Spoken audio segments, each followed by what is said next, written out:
Good evening, and thank you for joining us tonight for our Village of Alsip committee meeting. Board meeting. Today is April 7th, 2025. We'll call this meeting in order. Time now is 7:33. Trustee Dalzell? Here. Trustee Juarez Mendoza is absent. Trustee McLaughlin? Here. Trustee Murphy? Here. Trustee Navas Farza is absent. Trustee Peretta? Here. Mayor Ryan? Here. We have a quorum. Thank you. Please join us for the Pledge of Allegiance. I pledge allegiance to the flag of the United States of America and to the republic for which it stands, one nation, under God, indivisible, with liberty and justice for all.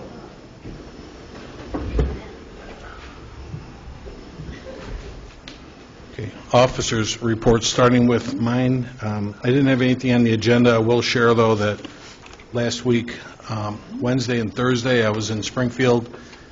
The General Assembly, our House of Representatives, were off when I went out there, so it was just the Senate was in session. So it did take about 6 meetings with 6 different senators, and I was accompanied by 4 other South Suburban mayors, like from Oak Lawn, Richmond Park, Park Forest, and there was a few more in there too. I was accompanied by the South Suburban mayors and managers.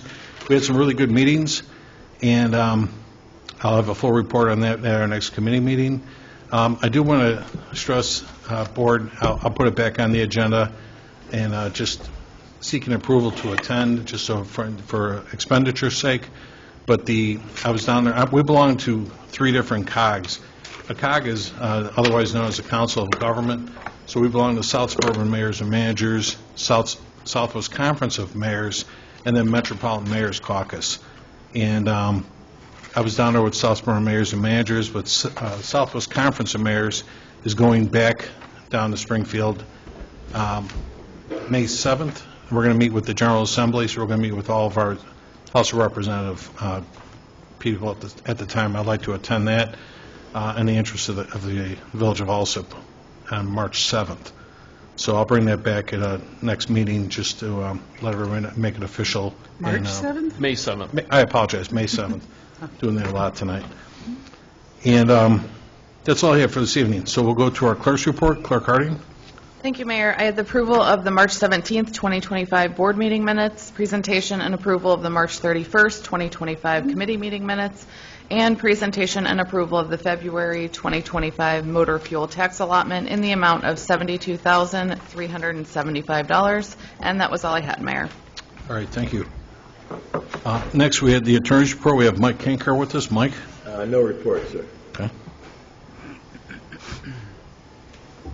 Thank you. Next, we had the engineer's report. Jeff Hagan. Yep. Thank you, Mayor.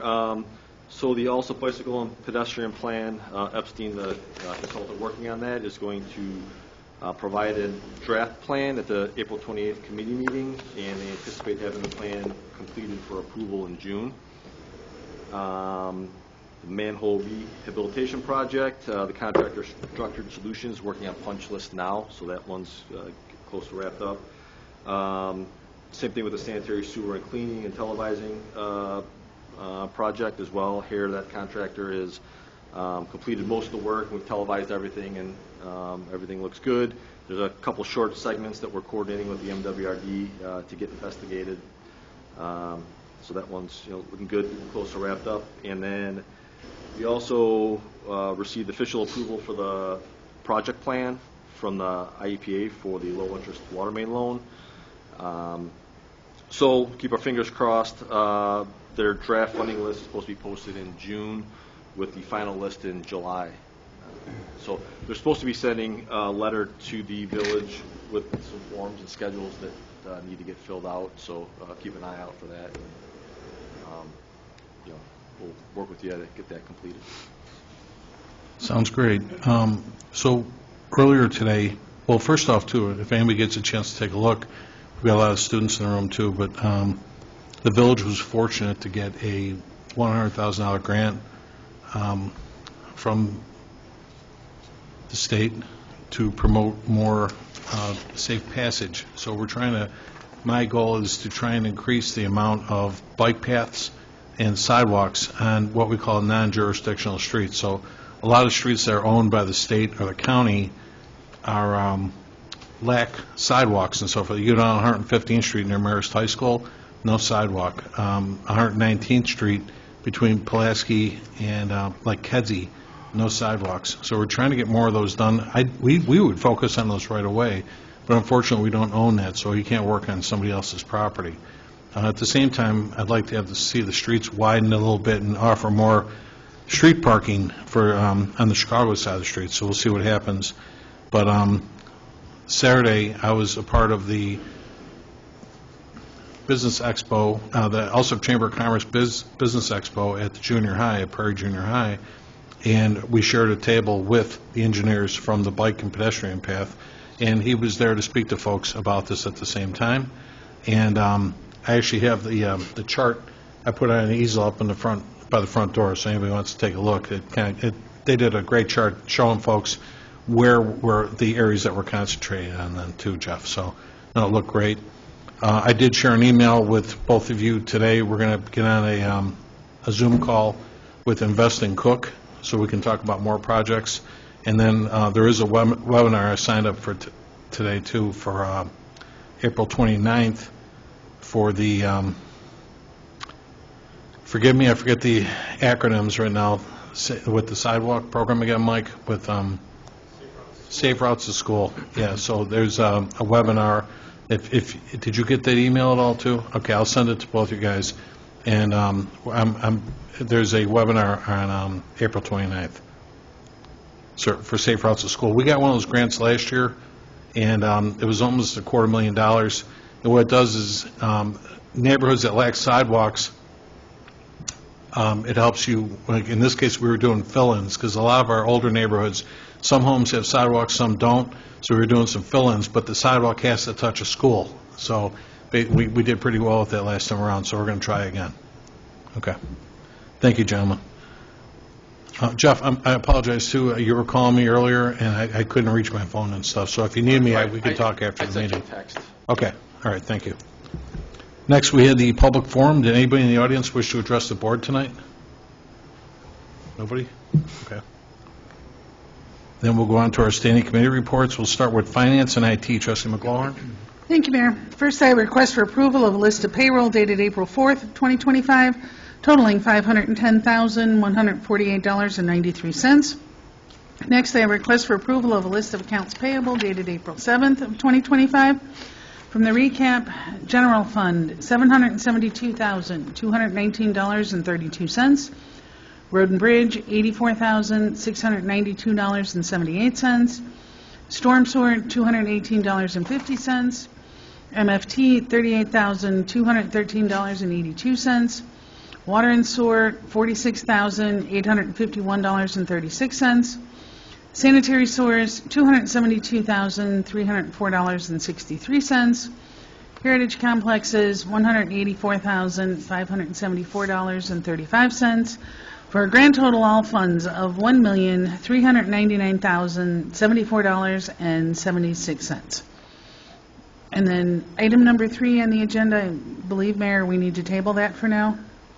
Yes, please. And just so everybody understands, what you're seeing on your agendas was we're going to approve an ordinance that currently the village practices having a surcharge of $3 for all credit card uses, and the credit card machine, let's put it this way, it's not the machine, it's the bank that we use charges us 3.5% for all the credit card uses. So I wanted to find out do we stay with the current practice of $3 per transaction, or do we go with 3.5%? And that's basically what we're going to vote on this evening. In the meantime, our attorney, Mike Kankar, was good enough to point out that there are parameters that need to be looked at with regard to governmental credit card use. And in this case, as you said, Trustee McLaurin, we're going to have to table this temporarily, so we're going to do a little more homework on this, because I don't have an ordinance to promote this evening. So for the time being, we're going to stay status quo with the $3. but what I just handed everybody as we started our meeting here was kind of, to explain this real quickly, is that whenever you have, according to what Attorney Kankar gave us, no fee, and this is payments and fees for cardholders, no fee should exceed the lesser of $20 or 5%, and the principal amount charged may be imposed in connection with the issuance of any license, sticker, or permit. And for just an example, if you said license, stickers, or permits you can't charge more than $20 or 5%. And I just gave like one example. Like for the most part, anybody that buys like a liquor licenses annually are like $1,700. And for the most part, people write checks. But if anybody ever put that on a credit card, that's almost a $60 fee. And they're saying, per the parameters by the state, this is in statute, they're saying you can't go over $20. Well, that goes over $20, so it's not going to work. The next was the lesser of $5 or 5% may be imposed in connection with the payment of any fine. Well, when we have fines, there's numerous fines that you can have, but let's say like a Class A violation, a fine is anywhere between $300 and $1,500. Again, the statute says you can't charge more than $5 or 5%. A 3.5% surcharge on $300 is $10.50. So the lower amount of this would exceed what the government, what statute allows us to do. Same thing with Class B. Fines are anywhere between $150 and $1,000. A $150 fine would be a charge of $4.50. So that does conform to what we're looking at here. But that's only if it's at the very lowest end. That can go as high as $1,000, and it wouldn't conform. And then finally, a Class C violation goes between $100 and $750. Again, on the low end, it'd only be a $3 charge, which wouldn't be over the $5 by statute. But if it went up as high as $750, it would. So with all those variables in place, we're going to look at this a little closer.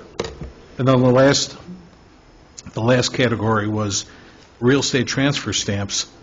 And they're saying you can't be any more than $40 or 3%. And if someone sold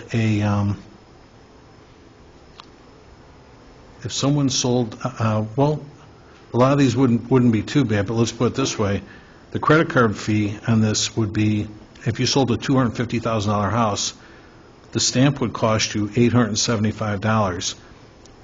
The charge on that should be $26.25, which would conform, but again, either you take all these parameters or you take none of them. You can't just pick and choose, and that's the whole thing. The credit card machine is only set up for the charge or not, correct? Mm-hmm. So that's where I'm stuck. So we're going to look at this, but for right now, trustee, we're just going to stay status quo on this for right now. We do budget for the difference between $3 and 3%. We do budget, but as I brought to the board last week, It's growing. exactly. You know, I mean, it's like we're financing the difference in those, and let's just say it's associated with the cost of doing business in a way. I don't like it, but that's the way it is sometimes, yeah, too. So I'll see if we can't do anything more with it, but for right now, Mike, am I answering that correctly? You are. Okay, thank you. Okay, So- and Madam Clerk, that means we need to remove letter F. F. Yep, from the I already consent wrote it agenda. down. Okay, Thank you. Thank you. So, yeah, so again, for the students, I hope everybody caught that, but I'm trying my best to break that You down. rattled off a lot of numbers there, Mayor. I know. And unfortunately, it's a cheat because you folks don't have the numbers that we do, but I'm just trying to give you an example. For the most part, if we have that new credit card machine recalibrated to read 3.5%, it can't do as many of the tasks that we want it to, so we have to just leave it alone for right now. Which would have been the great short answer to that yet, too. So, all right. Hey, but we got a lot of students. Right.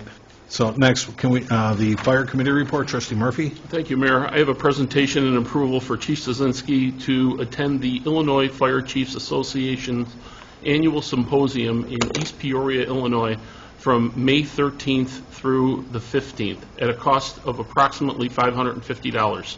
The symposium provides training to chief officers of the fire service throughout the state Chief Szynski is currently the immediate president of the Fire Chiefs Association and is one of the required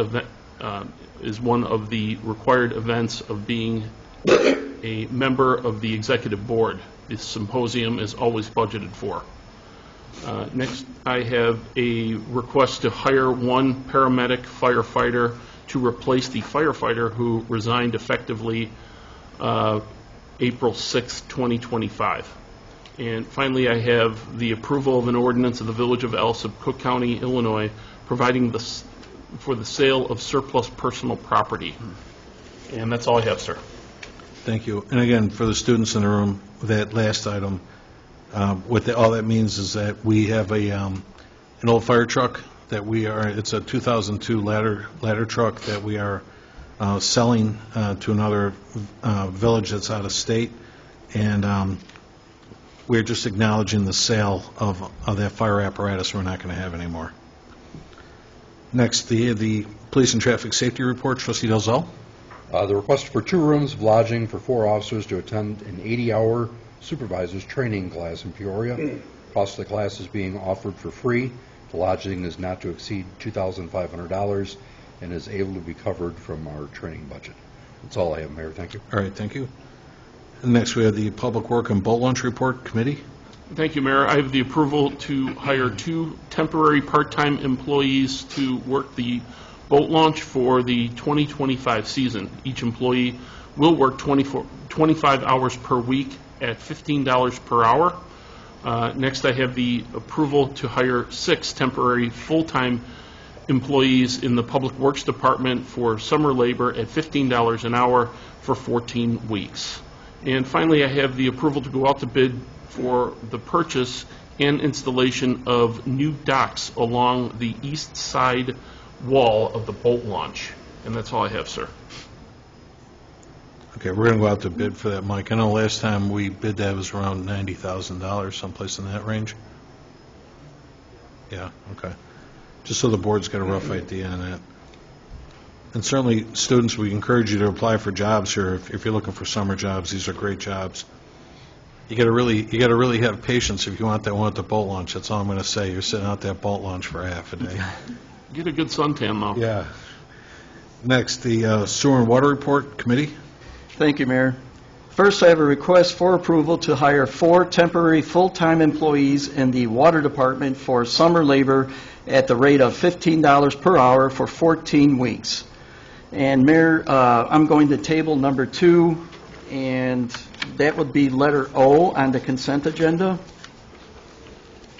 And the reason being, we need to have further discussion on bypass fire meters. And if you would care to elaborate a little bit further on that, Mayor? I would. And Trustee, rather than use the word table, we're just going to pull it. Yeah, please. Okay. Yeah. All right. I will pull number 2, and that's letter O. Okay. Pulling letter O on the consent agenda.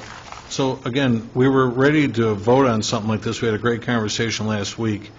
And just so everyone understands, when we go out annually and do fire suppression testing, in other words, when we test fire extinguishing systems with water that have water in buildings, mostly all commercial buildings, we don't acknowledge the water that's being emitted from those, and basically it's rolling down the drain. It could be as much as 50,000 gallons of water that gets lost during one of these tests annually, and because it's not being metered, we're not capturing our costs, at least, what's going down, literally going down the drain. So I proposed a flat rate to, obviously pursue collecting that money because that's water we're purchasing, but that's being tested and not being used, again, with the assistance of our attorney, Mike Kankar. Mike, thank you.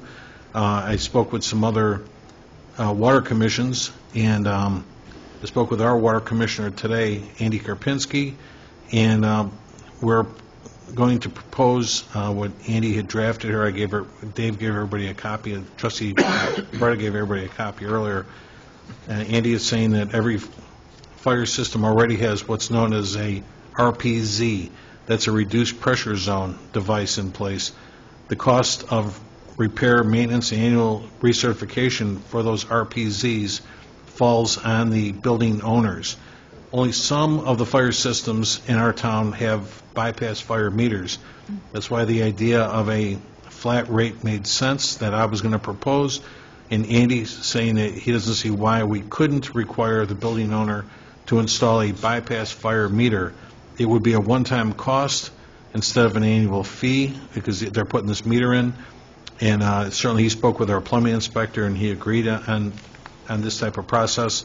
And what Andy's going to recommend is we go out and assess each building that we test to see if they have a bypass meter in place.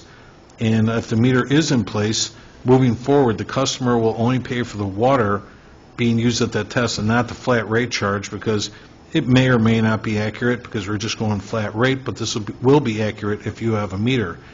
If the meter is not in place, the village will need to communicate to that customer and inform them that they're going to need to install a meter. Correct, Andy? Andy, if you would, can you grab that mic real quick?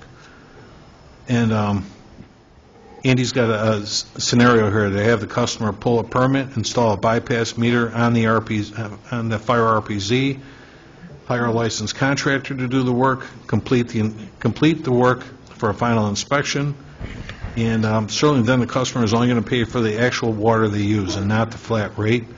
If the bypass meter is not installed on the RPZ, then a new RPZ will need to be installed with the bypass meter on it. Have the customer, again, pull permits for such, and we'll test everything accordingly.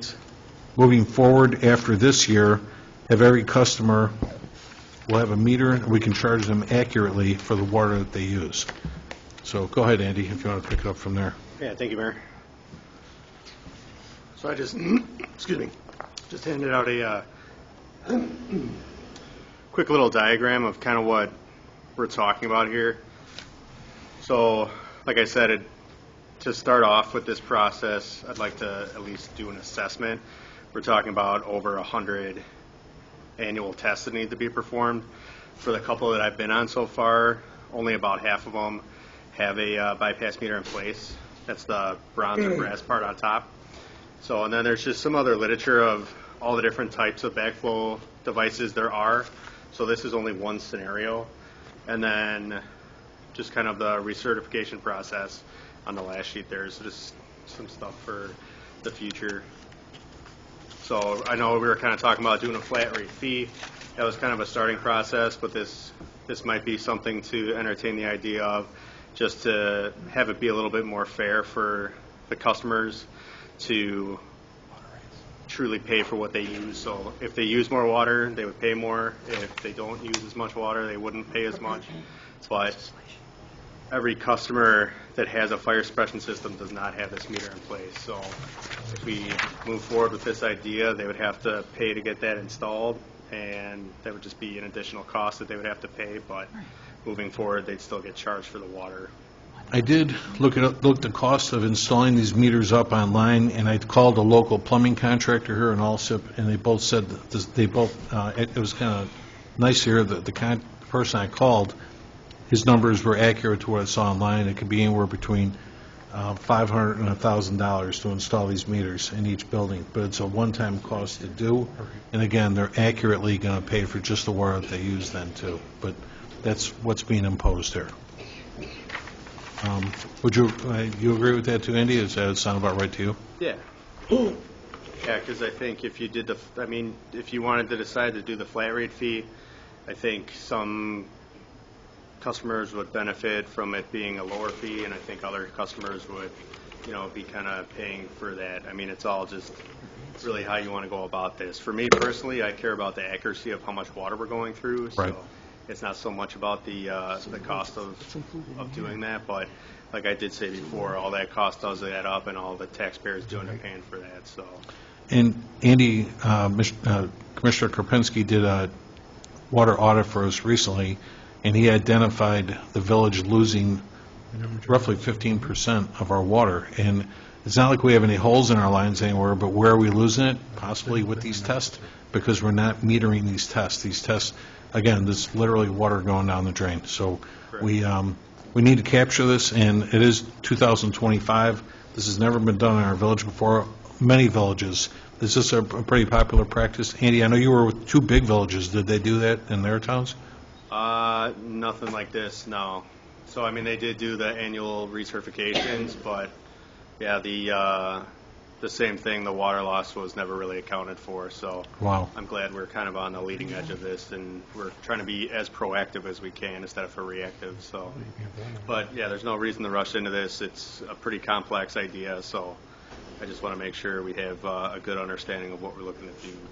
So trustees, I'm going to bring this back, and I'll talk with trustee Peretta, and we'll bring this back in the next couple of weeks. We can draft this a lot more carefully, and we'll bring this to our attorney and basically take what was going to be proposed with the flat rate, we'll tweak it to effectively look at this idea here then, too. Yeah.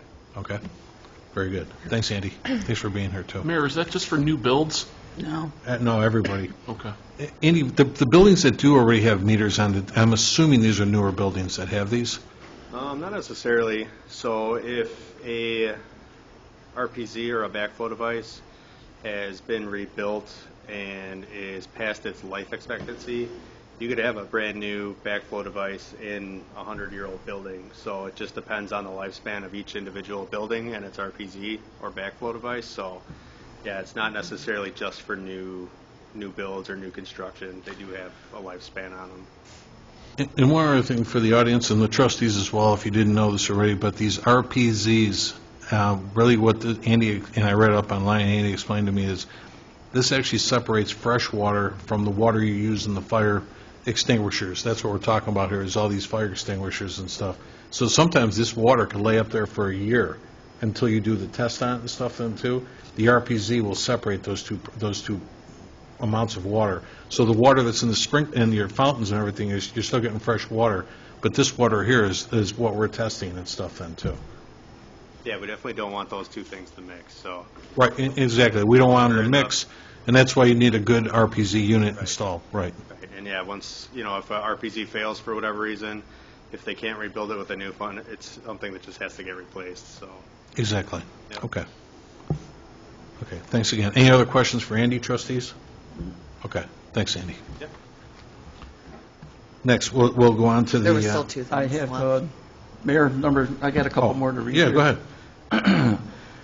Number 3, I have a presentation and approval of March 2025 Brycer Monthly Activity Report. And finally, I have a presentation and approval of the March 2025 Monthly Activity Report. And that's all I have, Mayor. All right, thank you. Next, we'll go to the Building and Health Report, trustee Parada. Thank you, Mayor. First, I have approval to hire 3 temporary full-time employees in the building department for summer labor at the rate of $15 per hour for 14 weeks. And second, I have a presentation and approval of the building department monthly 2025 monthly activity report. It says 2024. In that report, I have 94 permits issued. The amount collected, including inspector fees, was $28,637, and the estimated cost of construction is valued at $1,905,460. And that's all I have, Mayor.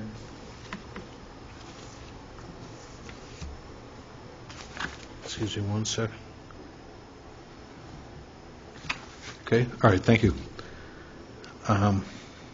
Next, we have the Human Resource and Insurance Report. Trustee Murphy. No report tonight, sir. Okay.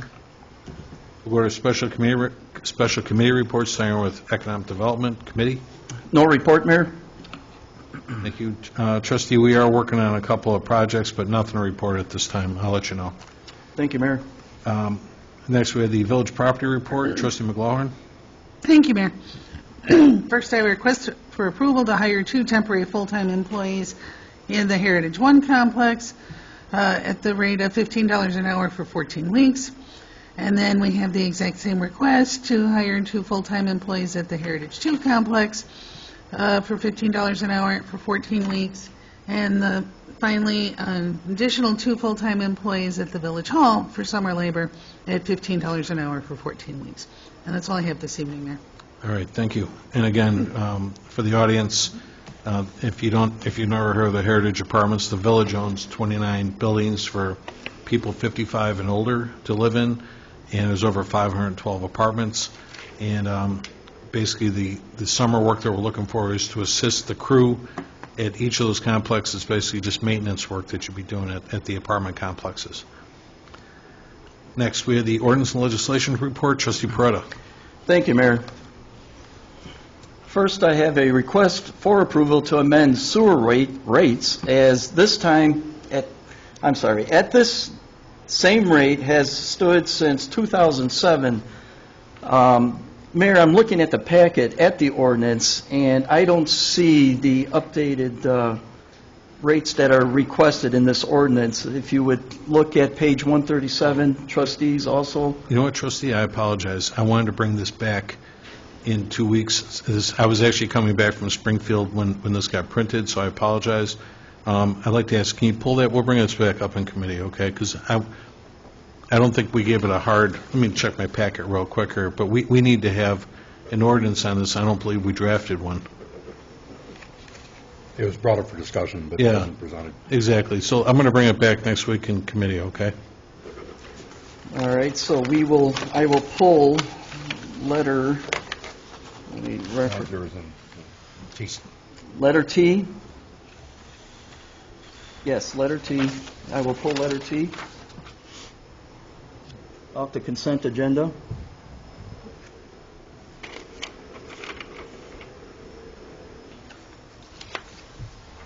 Sorry, that one did get past me.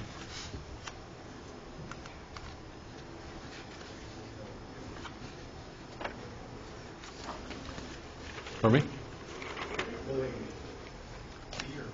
T's and Tom. T's and Tom. We got to set a rate for it. We discussed the rate, but I wanted to get into a little bit more with everybody on why.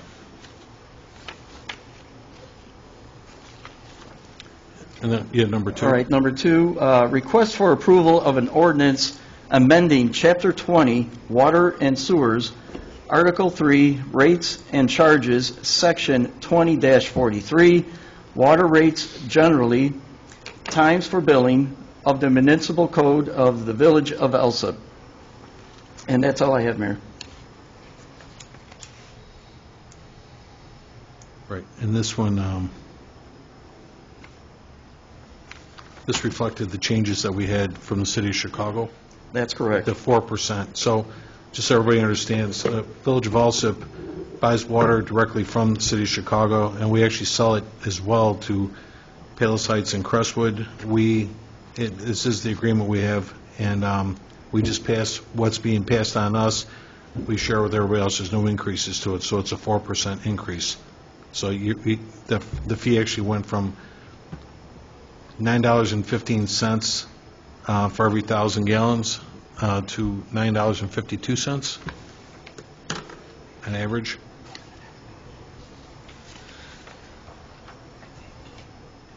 Just looking for the sheet that we had on that.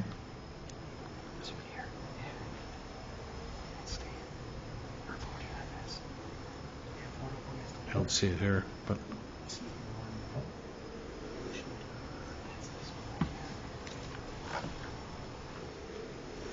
Okay, very good.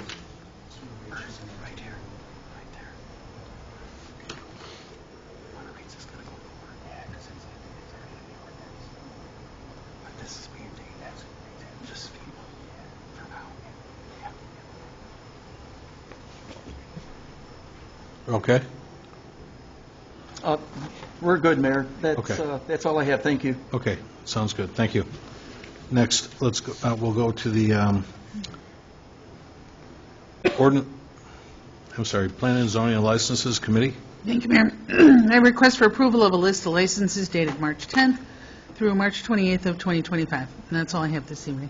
All right, thank you. Did anyone have any presentations, petitions, or communications they wanted to share? A couple of dates just to keep in mind. May 10th is our village-wide cleanup day. Please, we run from 9 in the morning until noon. If you're looking for any community hours, or if you'd simply like to come out and help clean up in the village of Alsip, that's for the spring cleaning, that's May 10th. May 9, 10, 11, we have our village-wide garage sale. We don't require any permits for that, so it'll be 3 days of garage sale. And then May 9th and 10th, we'll have the village flower sale. That'll happen right here at the Village Hall. And please come in. That's a discounted rate for flowers for your homes for this coming season. Trustees, did you want to remove any items from the consent agenda? I know we pulled 3 items, right? F, O, and T. F, O, and T. All Correct. pulled, so we're not going to vote on those this evening. Hearing none, can I get a motion then to establish the consent agenda? I'll make the motion. Second? Roll call number 1 to establish consent agenda, trustee Dalzell. Yes. Trustee Juarez Mendoza is absent. Trustee McGlawhorn. Yes. Trustee Murphy. Yes. Trustee Navas Barza is absent. Trustee Prada. Yes. Motion carries to establish consent agenda. Thank you. Can I get a motion then to approve the consent agenda as presented? So moved. Second. All right. Item I, approval of an ordinance of the Village of Alsip, Cook County, Illinois, providing for the sale of surplus personal property will now be known as Ordinance 2025-04-1. And item U, approval of an ordinance amending Chapter 20, Water and Sewers, Article 3, Rates and Charges, Section 20-43, Water Rates Generally, Times for Billing of the Municipal Code of the Village of Alsip will now be known as Ordinance 2025-04-2. Roll call number 2 to approve consent agenda, trustee Dalzell. Yes. Trustee Juarez Mendoza is absent. Trustee McGlawhorn. Yes. Trustee Murphy. Yes. Trustee Navas Barza is absent. Trustee Prada. Yes. Motion carries to approve consent agenda. Thank you. Did anyone have any unfinished business they want to talk about? Any new business? None? Can I get a motion then to adjourn? Motion to adjourn? Second. All in favor? Aye. Thank you. We'll adjourn this meeting. The time now is 8:10 p.m. And enjoy your evening. Students, if anybody needs a picture or a signature, any of us can do that. Come on up and we'll take care of that for you.